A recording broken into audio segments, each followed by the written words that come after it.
kebangkitannya. Ya, karena kebangkitan itulah kita bisa disatukan kembali kepada Allah pada gambaran yang telah rusak. Ya, jadi karya keselamatan menerima Yesus itu bukan hanya sebatas menerima, tetapi ada sangkut pautnya dengan kebangkitan Yesus. Kenapa? Karena disitulah ada kemerdekaan. Kita bisa disatukan kembali dengan ilahi. Ya. Pada saat Adam, dia membawa kita kepada alam kematian, tetapi Yesus membawa kita kepada alam kekekalan. Dia patahkan alam kematian, alam maut, dan dia bangkit, dan maut tidak berkuasa lagi. Selesai. Dan kita dikembalikan kepada alam kekekalan. Bagaimana caranya? Menyatu dengan Kristus. Salah satunya adalah baptisan. Saya lihat debat di dalam medsos, katanya baptisan tidak bisa menyelamatkan orang Kristen. Di mana letak ayatnya katanya baptisan tidak bisa menyelamatkan? Makanya saya kadang-kadang sering pusing gitu karena ngeliat medsos. Ya. Coba kita lihat 1 Petrus 3 ayat yang ke-20 dan 21.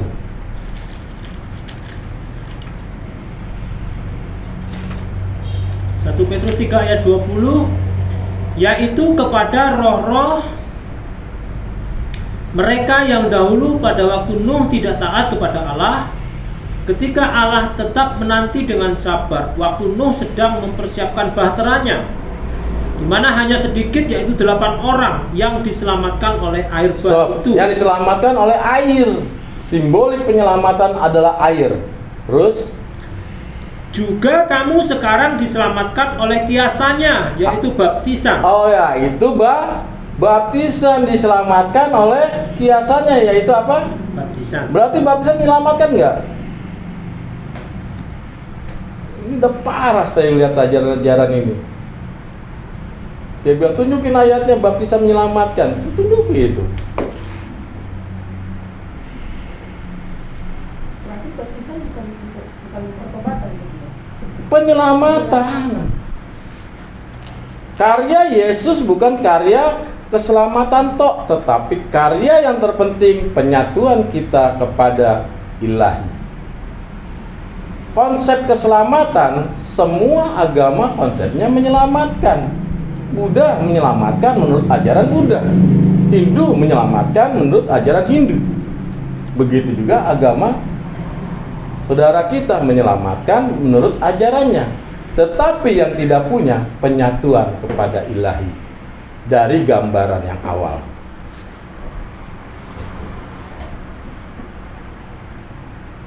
Jadi baptisan itu adalah penyelamatan. Kalau cuma karya-karya pertobatan, karena apa? Karena banyak orang berkonsep, ya, berpandangan bahwa baptisan itu hanya sebatas upacara dan simbol, sehingga mereka menyatakan bahwa baptisan itu hanya sebatas tanda pertobatan. Itu bukan menyelamatkan, karena karya-karyanya pandangannya adalah upacara atau tanda atau simbol. Inilah simbol keselamatan. Padahal para rasul tidak ajarkan itu. Para rasul ajarkan baptisan itu adalah penyelamatan kita dan penyatuan kita kepada Kristus. Galatia pasal yang ketiga ayat yang ke-27 ya.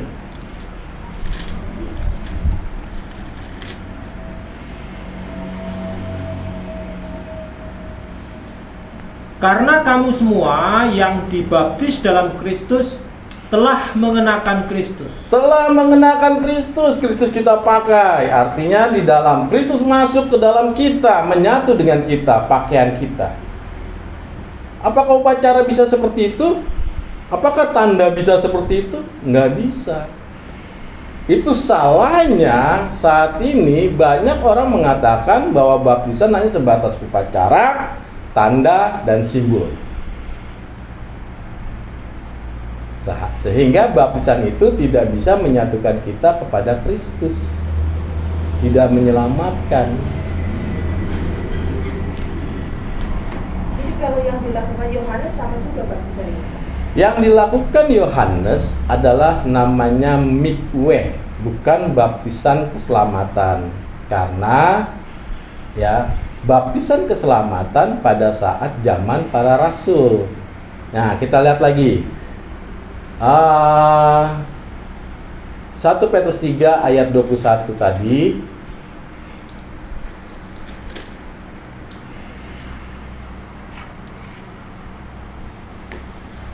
Juga kamu sekarang diselamatkan oleh kiasannya, yaitu baptisan. Yaitu baptisan. Maksudnya bukan untuk membersihkan kenajisan jasmani, melainkan untuk memohonkan hati nurani yang baik kepada Allah oleh kebangkitan Yesus Kristus. Itu dia. Jadi baptisan ada dua nih. Baptisan Yohanes, mikwe atau kenajisan, juga baptisan keselamatan yang dilakukan oleh para rasul. Ya. Kenajisan dari apa? Imamat pasal 15 ayat yang pertama sampai kedua dan seterusnya. Imamat pasal 15. Membersihkan kenajisan jasmani. Imamat pasal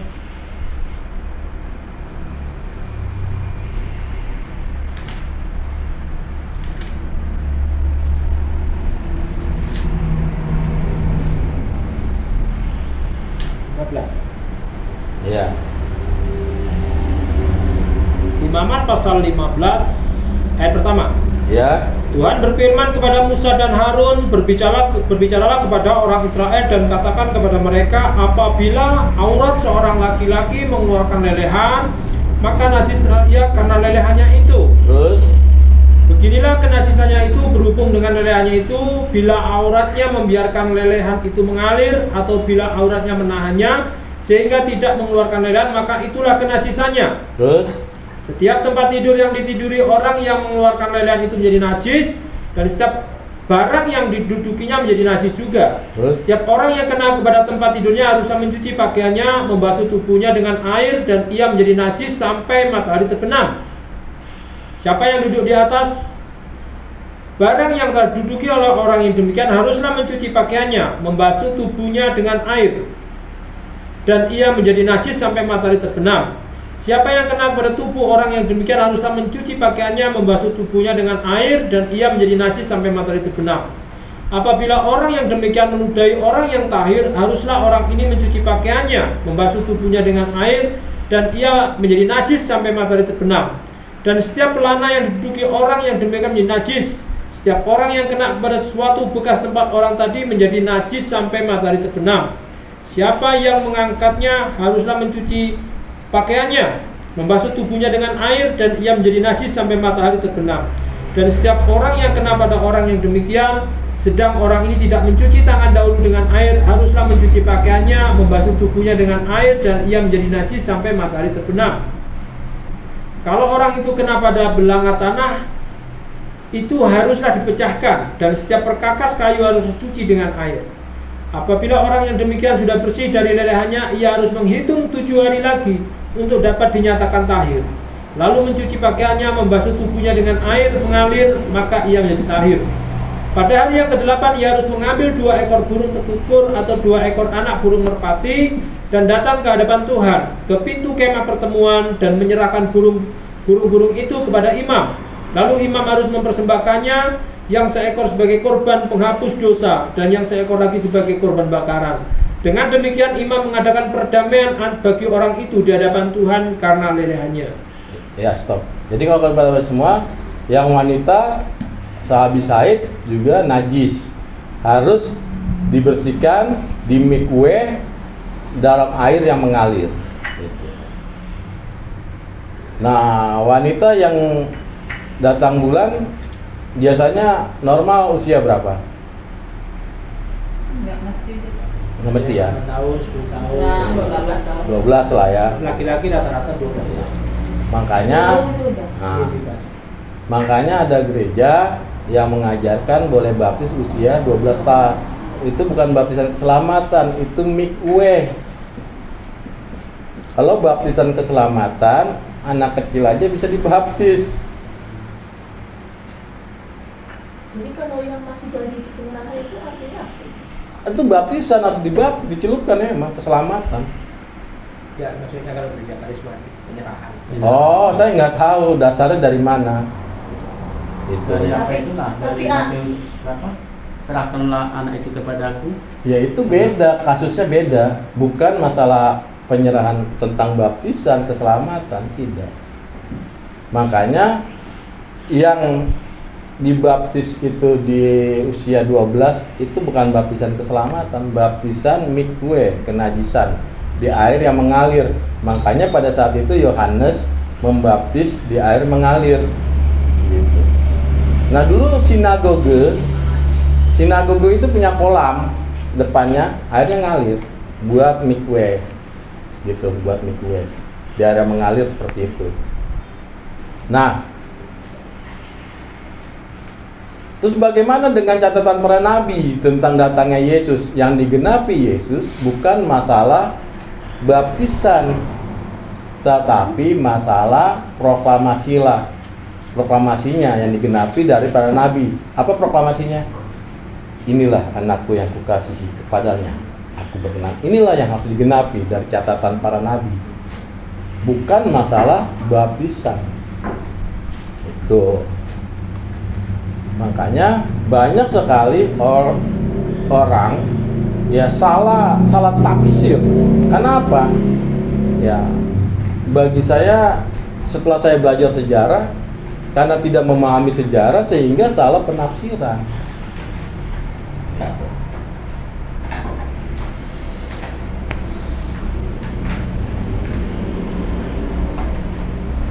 Banyak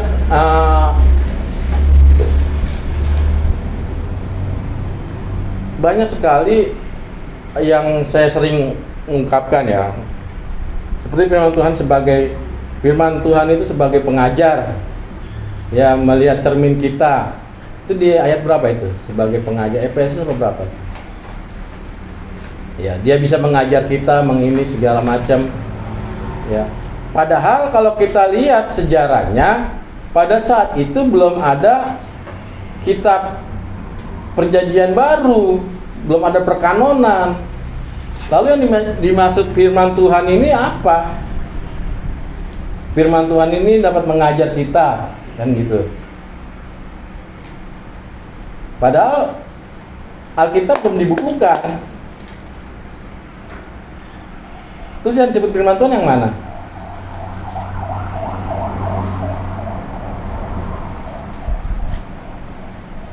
Ya kitab Tanakh itu.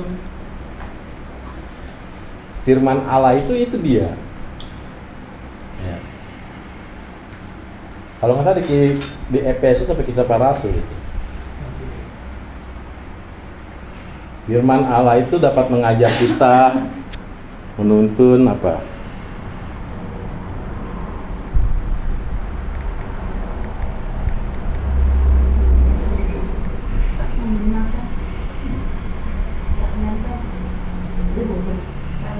Iya, iya.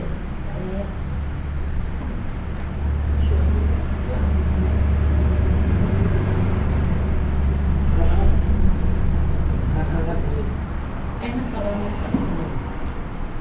karmanya. Ya, nanti akan Kolose pasal 3 ayat 16.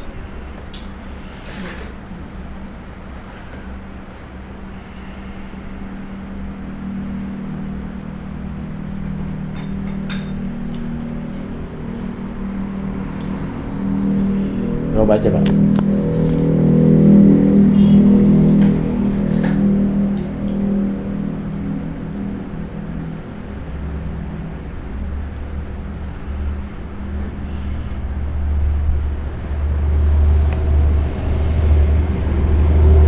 Udah ada yang dapat? Coba baca ya, dapat.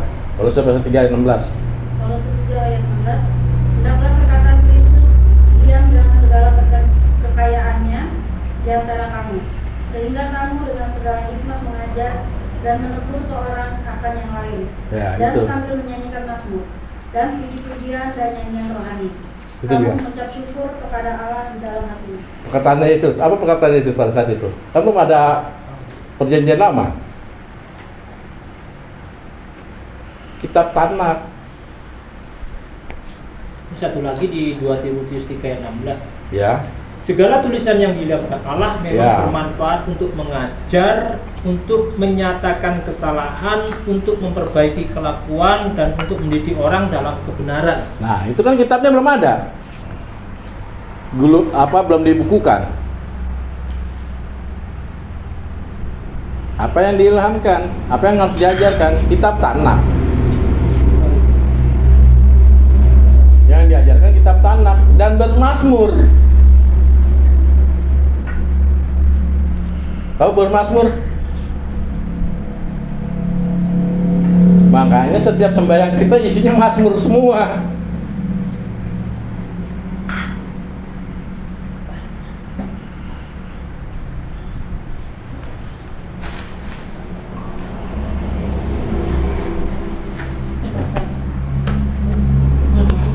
Oke, kita lanjut dulu sampai selesai dikit lagi nih. Ya, saat ini kita coba yang mendukakan Roh Kudus, Efesus pasal 4 ayat ke-29 dan 30. Ini baru pendukaan Roh Kudus. Tadi menghujat. Efesus pasal 4 ayat 29 dan 30.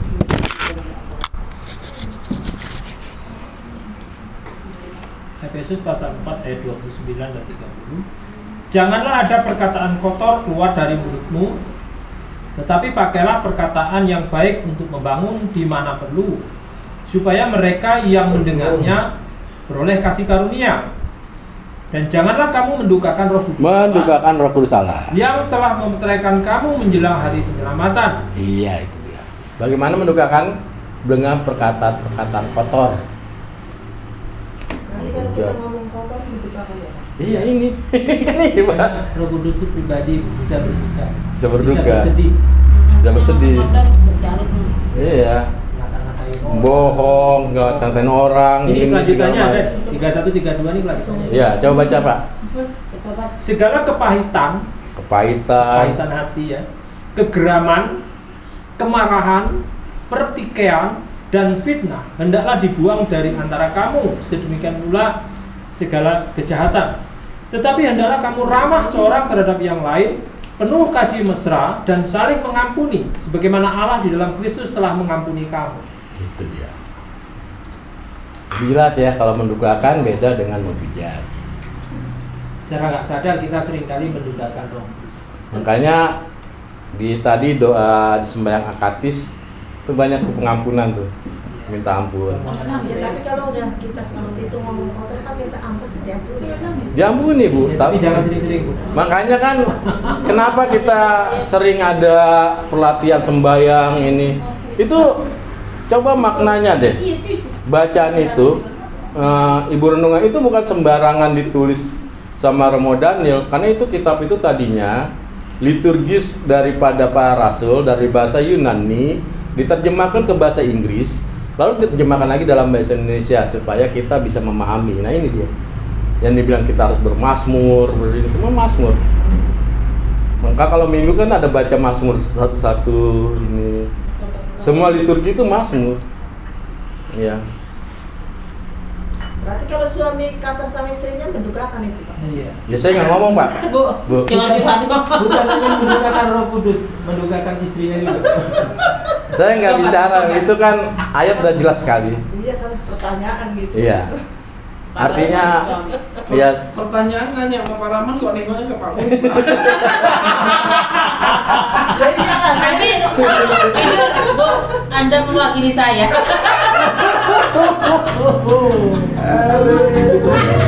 Beda, Bu. Beda. Tadi saksi mata. semua nggak ada yang sempurna ya, Bu, belajar. Saya pun sama. Iya, iya. Cuman ibu Pak Rahman nggak ada komplain. Dia nggak berani karena pulang nggak saya kasih pintu. Sudah dibilang sama tadi Mbak bilang sama. Kan saya bilang semua di sini nggak ada yang kebal firman, semua sama.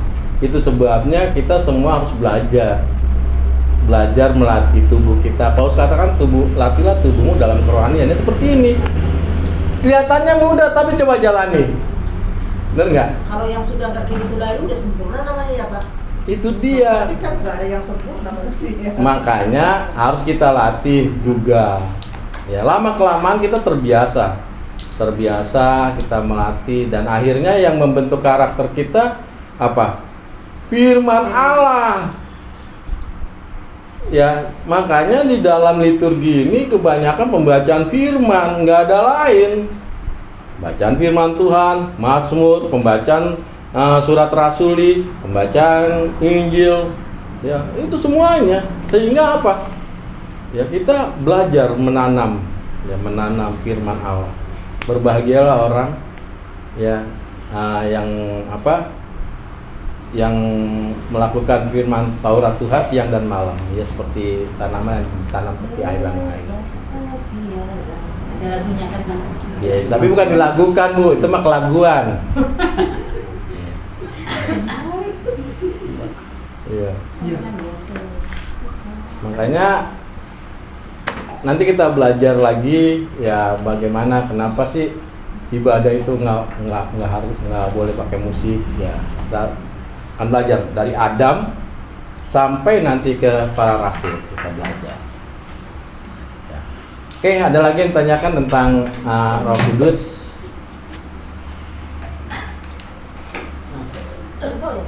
Aku enggak. Ya? Oh enggak. Ada lagi nggak tentang karya-karya Roh Kudus?